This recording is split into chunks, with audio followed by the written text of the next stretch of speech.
Meantime, our next guest says a proposed FDA rule could deal the ultimate blow to these cheaper, unregulated formulas aiming to compete with Novo Nordisk and Eli Lilly. Max Reale is Compass Point's head of policy research. Max, great to have you with us. And this goes back to the FDA putting out sort of a proposal saying, what if we deem certain drugs not suitable for compounding? So how do you make that link that GLP-1s could be one of those drugs? Yes, so the FDA has had this authority for years. It goes back to the 2012 New England pharmacy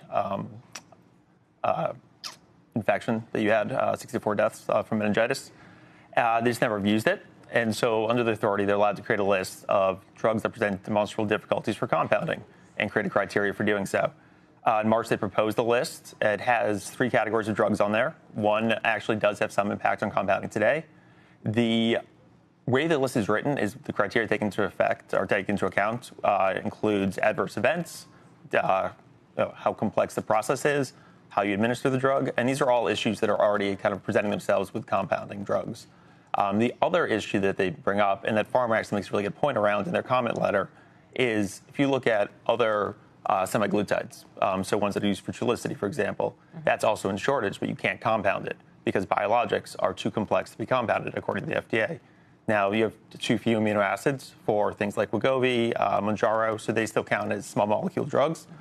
But they're still very similar from a process standpoint. So if you're the FDA, you want to get your hands around this, it seems like a very easy way, and also a very odd timing or convenient timing to be releasing this if you want to get your hands around the compounding drug issue. But these drugs are already compounded, and they're compounded not just by the compounding pharmacies that are only overseen at the state level, but also the compounding pharmacies that are licensed by the FDA. There are about 70 plus of them in the United States. So how can they say that at this point in time, after the drug has been compounded for so long, that it's dangerous or it's not suitable for compounding? So you can, for any reason, come up with a public health or safety rationale, and that is the underlying principle guiding the FDA's decision. And if they believe that it's not in the public health's interest and that these drugs are only getting compounded because of a technicality with how they set the level of the amount of amino acids you need to qualify as a biologic, I think they can make a very plausible case.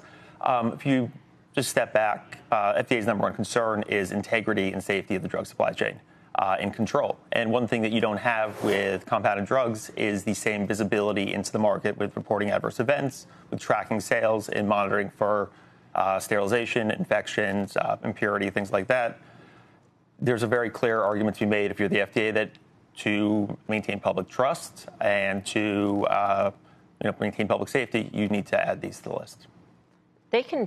They could technically just do this now, right? I mean, what is preventing them from just doing it now? Do they need approval? Do they need what's the process? Yeah. So there is no authority to ban these today.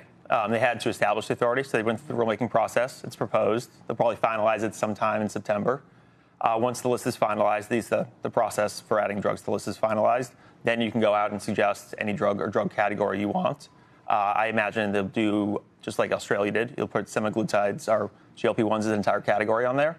Most GLP-1s cannot be compounded because of complexity already, so you'd just be adding 2 more drugs to the list. Did you say most GLP-1s cannot be compounded? Yeah, so duraglutide, ones that are used for insulin production. Insulin's been in shortage for years, but you don't see compounding pharmacies producing it because they're not allowed to. Biologics, per the FDA, are too complicated to be compounded.